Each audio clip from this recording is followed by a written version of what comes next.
Hello everybody and welcome back to Let's Play Medabots Rokusho. I came to see the rumored ghost, the one scaring everyone. Well then you're stupid. I heard that there's a hag living in the mountain, but I don't believe it. In the last part we got here to Odoro Marsh, and now we have a random battle against another new type of Medabot. This is actually one of the less annoying ones around here. This is Floro. Floro is very interesting in the fact that I believe it only has 2 attacks, both of which are laser, or no, beam.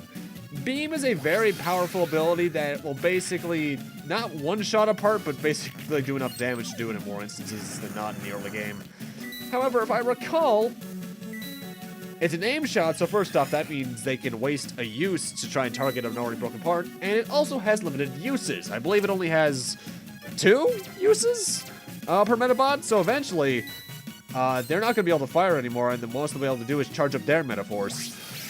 Enemies can charge up Metaforce at this point, but they can't use it yet. Give it 2 or 3 more parts, and they will be able to.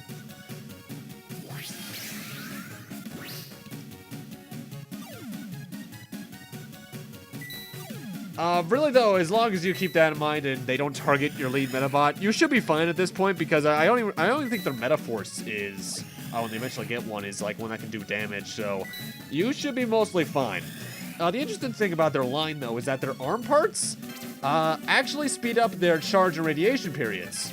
So their basic strategy with their Medabot is to get their attacks in as quickly as possible and kill as much as possible as quickly as they can before their uses run out. Sadly for the AI, that doesn't usually work out too well. If you can figure out a way to do that with your own Medabots, though, it's actually fairly effective.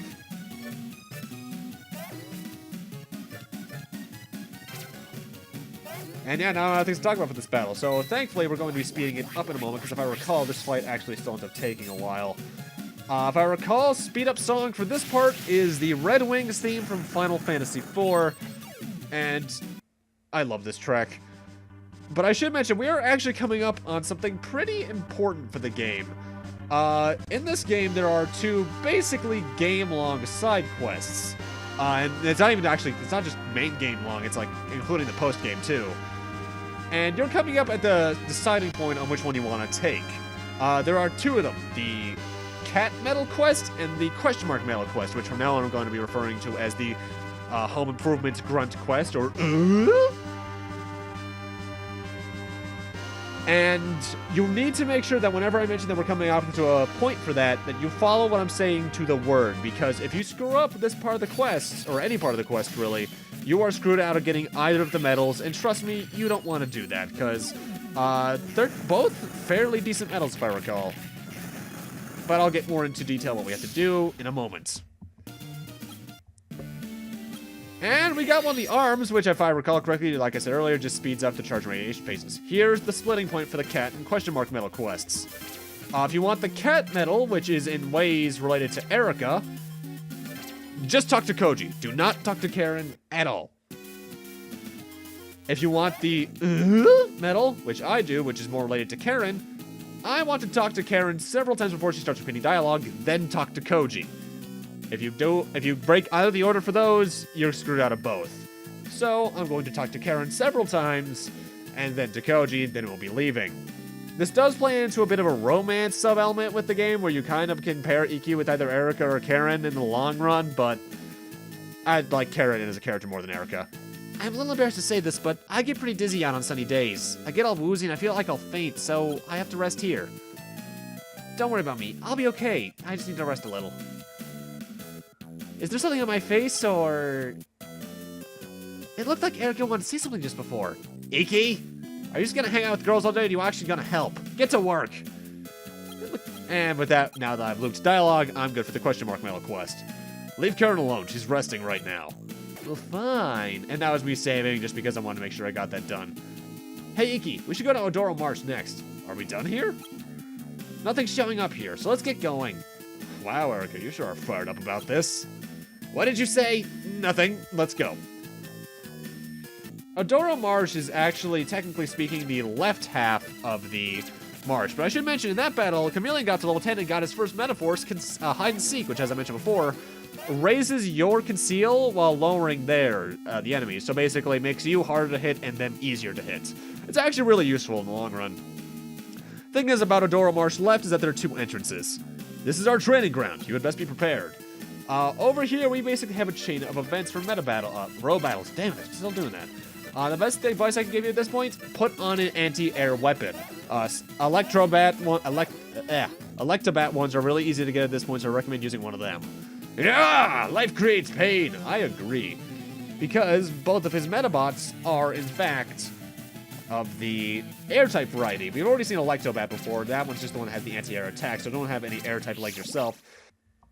And the other one is, honestly, quite lazily named Dragonfly. Dragonfly is actually a pretty dangerous opponent because he has press-type attacks. And if I recall, the thing effect with those is that it doubles their own success rate upon use. So it's very hard to dodge them, and they do a lot of damage. So try and aim for him if you can.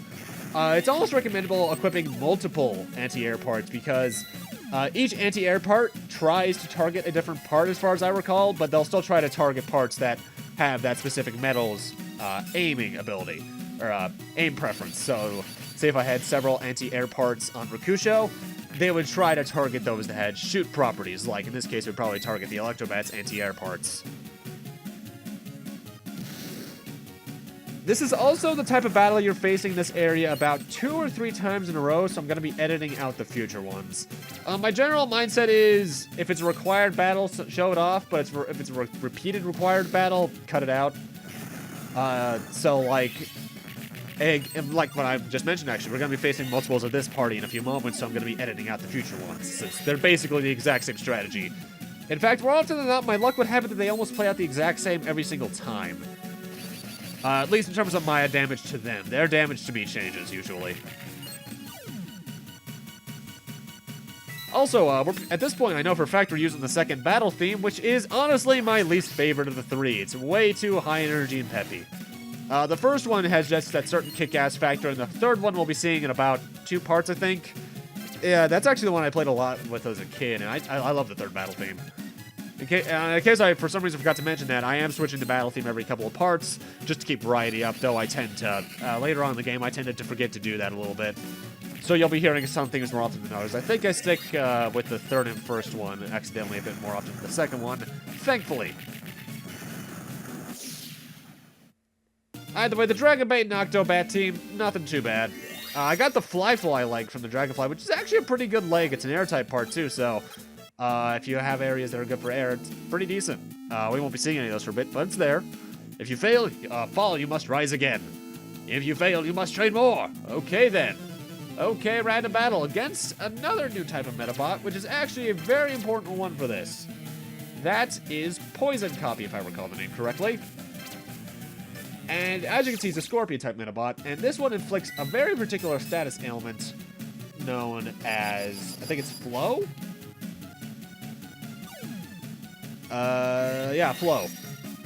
Where essentially, the best way you can compare it is to Poison from Pokemon. During your charge and radiation phases, you will take damage. I think it's usually a set of amount, depending on your stats. I think it's usually like 12 or something plus. Early on in the game, it's not too effective because it usually goes away so quickly. But later in the game, especially if you inflict it multiple times on an enemy, it's really good. I would recommend, first off, if you find this fight, getting the leg parts, because it's a multi-legged Medabot. So for this area here, it's very good to have. It's actually one of the better multi-legged parts in the game, if I recall. And if I recall, actually, from this fight, I win those multi-legged parts, and I actually give them to Rokusho just to help his speed along in this area. And obviously, if you're wondering why Chameleon didn't get affected with it, remember, he has the Victory Armor, immune to all status ailments. I really do recommend getting that in the early game. Because if you don't get it from the first Tankar fight in the school, I think the next one you can get it for is not until around the halfway point in the game. I think. It's at least until, like, part 7 or 8. Maybe 9. Obviously, though, this robattle isn't too bad because it's 1 Medabot versus 2. But just be careful because luck will still screw you in this game, as it very often will for me. I like the design, though.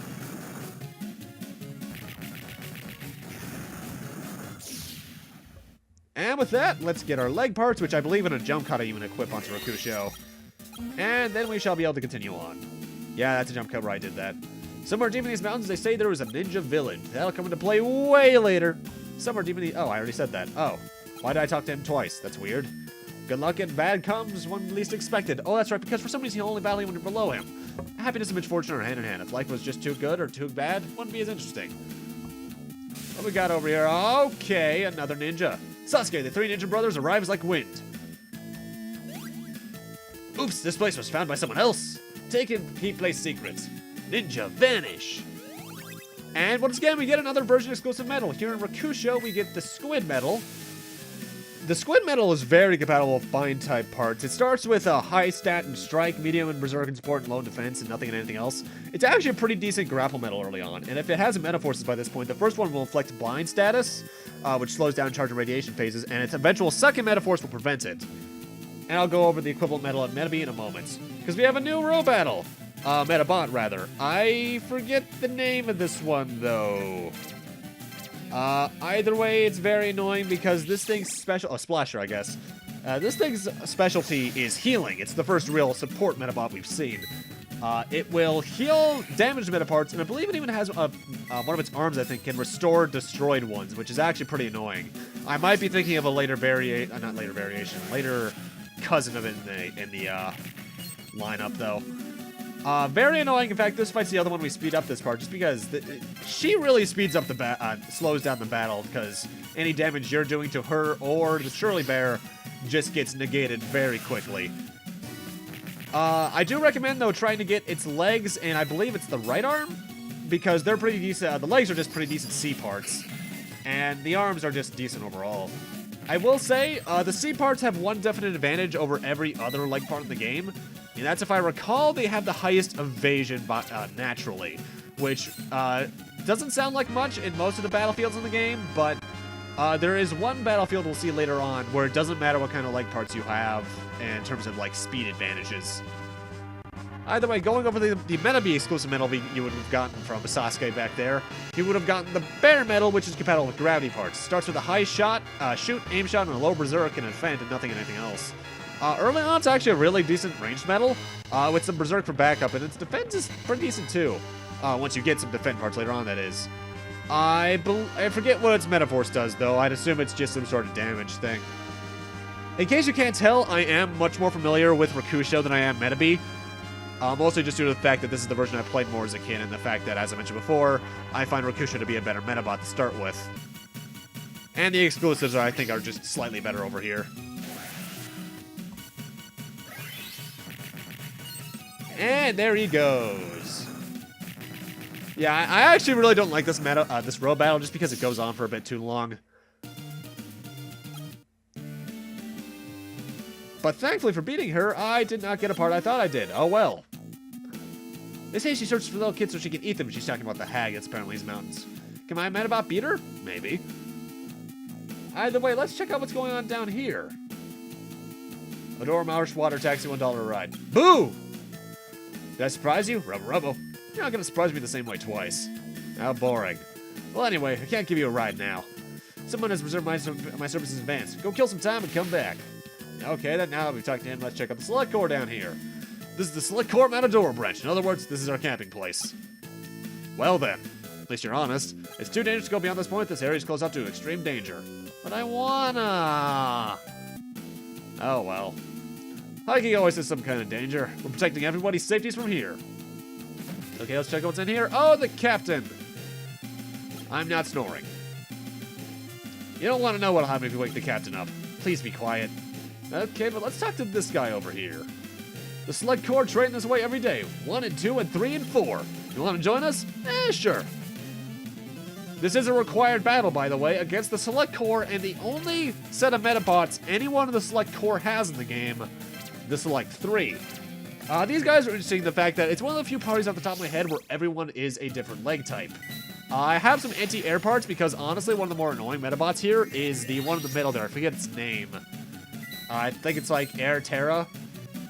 Because it uses a lot of strike type attacks, which means you won't have any guaranteed shots against it, like you would with the Attack Toronto that just attacked me, actually. So anti-air parts are good for taking him out. The land brachio down the bottom, I believe it is actually fairly dangerous because it, for the most part, has beam type attacks, but I believe its head is an anti-air attack, so be careful. Don't bring any air type parts around for your legs, just so you can, you know, not die in like 2 shots. Possibly 1.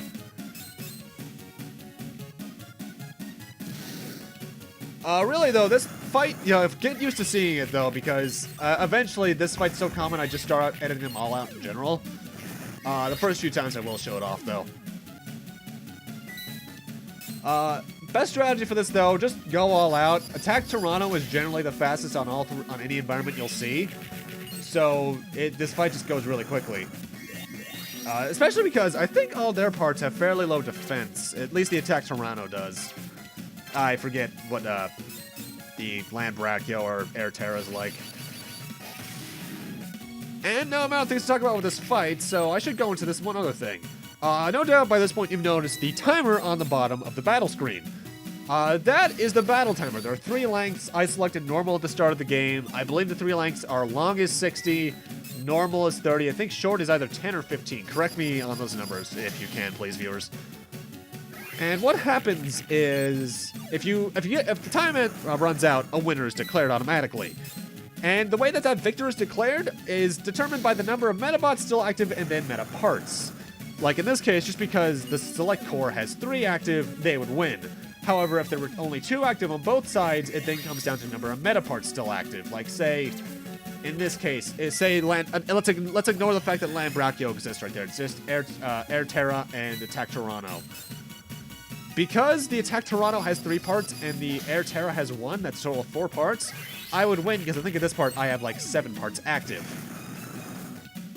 And that sounds annoying, but trust me, that can save your ass on a lot of occasions of just really annoying battles. Also, I got the Rave Luster right arm, which is a decent beam part. I probably won't use it too much. I think I have it on someone for a while eventually, but I don't use it too much. When you want to kill free time, the best thing to do is train. Free time? It's the proof of peace. I have killed time! Ah, just like Pokemon Mystery Dungeon. Also, I'm showing off my parts because in a battle off-screen, I got that Scorpion enemy's left meta part. Very good. It inflicts the flow test, so that's going to be around for a while. Aha! The Robo Gang! Who the heck are you? Well, we're getting thrown into a robattle, and it's one of the more annoying ones we've seen to date. The Robo still has the Magdo snake that we first encountered last part, but now it has an enemy you will get used to seeing, trust me on this, Gorham. I think it's supposed to be Golem, but they mistranslated it. Gorham is a wall. Very high HP on almost all of its parts, and its only ability at this point, because it can't use Meta Forces, is something known as Cancel Bomb. The Cancel line of parts, there are 3 variations of them, and they cancel certain attacks. Like in this case, if I believe I could use anti-air on it and this would work, the attack would be cancelled out right before it contacted and would do no damage. The other variations, I believe, are Cancel Optic and Cancel Gravity. There might be a 4th one, I forget. At this point, this thing is just here to distract you from actually damaging the Magdo Snake. Later on, let's just say you'll be seeing this a lot, so get used to this guy and try to cook up some strategies to go against it. Namely, Berserk attacks are the way to go in this fight, just because it can take a while otherwise. And actually, I was wrong earlier. If I recall earlier, I stated that there was only 2 fast-forwarded fights this part, but nope, I just remembered I fast-forwarded this one as 2 as I recall. Wow, I am just bad at speaking sometimes. Best strategy for this fight, though, because this thing has so much HP, start charging up your Metaforce, because that'll make this thing's HP go down pretty quickly, because let's see. Yeah, basically like almost 70 HP on everything it's got. That's almost double most of what we got. Flow is actually pretty decent against it if you can get it to last more than 3 seconds, but this fight's more or less just a war of attrition. You should win eventually because the Gorham doesn't do any actual attacks against you. Watch out for the Magdo Snake, though, because it still could screw you over due to RNG. And plan out your attacks carefully, because otherwise you'll be there for a while. And for beating this Robo, I ended up getting the Magdo Snake's right arm, I believe, which is actually pretty good, because Virus can be a pretty decent status element to use in your random battles. I'm beaten. Catch him, Iki.